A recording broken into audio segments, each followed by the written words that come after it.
À ce jour, les recherches scientifiques concernant les neurosciences et les pédagogies alternatives confirment que les élèves qui ont accès à des méthodes d'apprentissage personnalisées donnent le meilleur d'eux-mêmes.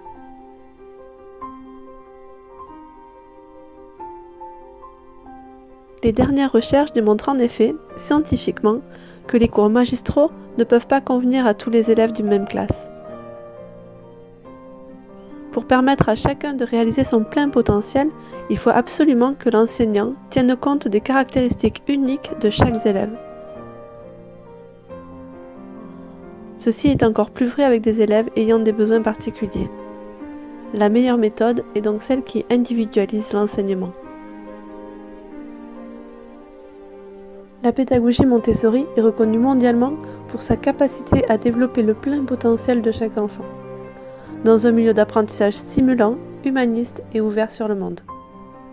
Après plus d'un siècle de réussite auprès d'enfants du monde entier, cette pédagogie est encore, aujourd'hui plus que jamais, un modèle pour son approche psychologique de l'enfant ainsi que pour ses valeurs éducatives. En effet, la mission première de cette pédagogie est d'aider l'enfant à se construire pleinement, de manière autonome, pour devenir un adulte confiant et responsable. Cet adulte doit avoir connaissance du monde et de la vie dans toute sa complexité, dans toute sa fragilité et dans toute sa relation étroite avec chaque être humain. Elle place l'enfant comme acteur de sa propre vie, comme responsable de ses propres gestes et comme un individu qui possède toutes les clés de sa réussite. La pédagogie Montessori prône la connaissance comme facteur essentiel permettant à chaque individu de vivre libre, en harmonie avec lui-même, avec ses pairs et avec son milieu naturel. Les écoles Montessori offrent à chaque élève un enseignement individualisé qui tient compte de son rythme, de ses forces et de ses défis, dans un environnement soigneusement préparé avec un matériel scientifique guidé par des adultes formés et passionnés. Les enfants évoluent en micro-sociétés dans des classes multi-âges. Cet aspect de la pédagogie Montessori favorise le respect mutuel, vise à éveiller l'intérêt par imitation pour les plus jeunes et à renforcer la confiance en soi pour les plus âgés.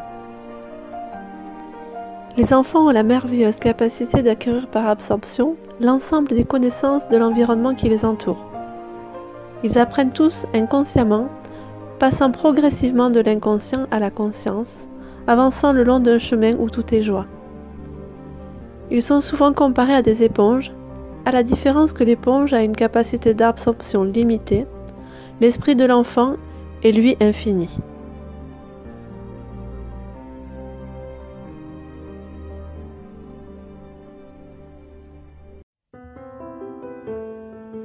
Maria Montessori, fondatrice de la pédagogie Montessori, est née en Italie en 1870.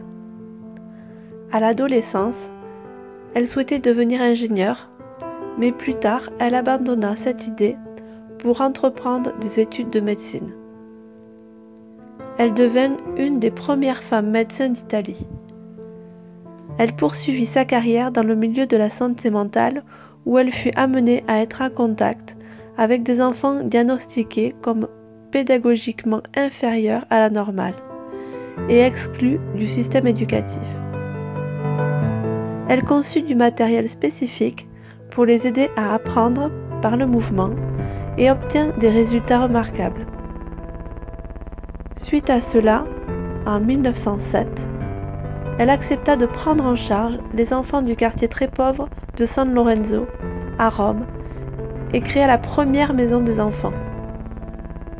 Là aussi, elle présenta le matériel qu'elle avait conçu et observa les enfants de très près en s'adaptant à leurs besoins de développement. Elle découvrit que sa méthode convenait également aux enfants d'âge préscolaire. Ce fut une révélation. Pour répondre aux demandes d'explication de sa méthode révolutionnaire, elle se mit à écrire au sujet de ses découvertes et à former les gens pour travailler avec les enfants suivant sa pédagogie. À partir de ce moment-là, l'éducation devient sa vie. Elle continua à développer des théories pédagogiques pour s'adapter à ce qu'elle observait chez les enfants. Elle consacra le reste de sa vie à former, à enseigner et à faire des conférences dans le monde entier. Elle fut de plus en plus convaincue, grâce à cette éducation efficace pour la génération montante, que la paix universelle pouvait devenir une réalité. Elle décéda en Hollande en 1952, laissant un héritage international d'écoles et de centres de formation Montessori à travers le monde. Aujourd'hui, tous suivent l'approche Montessori en transcendant les cultures, les religions, les traditions linguistiques et les systèmes politiques. Ils apprennent sans effort, simplement en suivant le cours de leur vie. De nombreuses études démontrent que la première période de développement humain est la plus importante. Cette étape de la vie est celle où l'aide imposée peut être une entrave au développement de l'enfant. L'enfant n'est pas considéré comme insignifiant et faible, mais il est doté de grandes capacités et d'énergie créatrice de nature et d'une grande intelligence.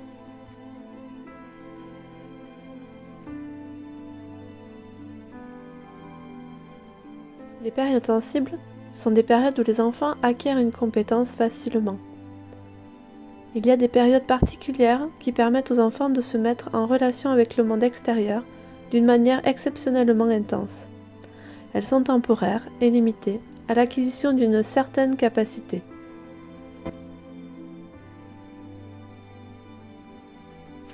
Il existe différentes périodes sensibles, comme celle du mouvement, du langage, de l'ordre, de l'affinement des sens, de la minutie, de la sociabilisation, de l'écriture, de la lecture, des petits objets.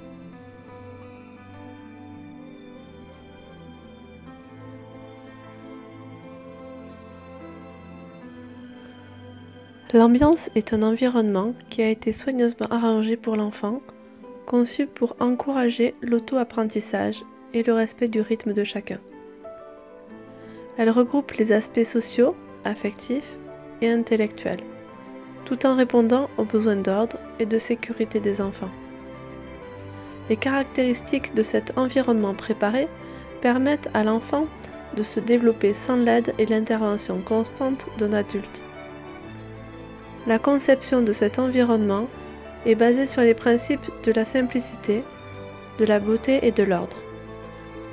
Ce sont des espaces lumineux et chaleureux avec une sectorisation des domaines d'apprentissage comme les langues, les mathématiques, la botanique, la musique, la vie pratique, la vie sensorielle. L'ambiance est organisée dans des zones de travail équipées de tables et chaises adaptées à la taille des enfants, avec des espaces ouverts. Des étagères contiennent du matériel didactique autocorrectif appartenant à chaque zone d'apprentissage. Le matériel est disposé par ordre de progression et de difficulté. Le rôle de l'adulte dans la pédagogie Montessori est de guider l'enfant par l'observation de ses différentes acquisitions en respectant son rythme d'une manière bienveillante. Il doit être un observateur conscient, maintenir l'apprentissage continu et faire un travail de développement personnel. Le vrai maître est au service de l'enfant et par conséquent devrait cultiver l'humilité à marcher avec l'enfant et à apprendre de lui.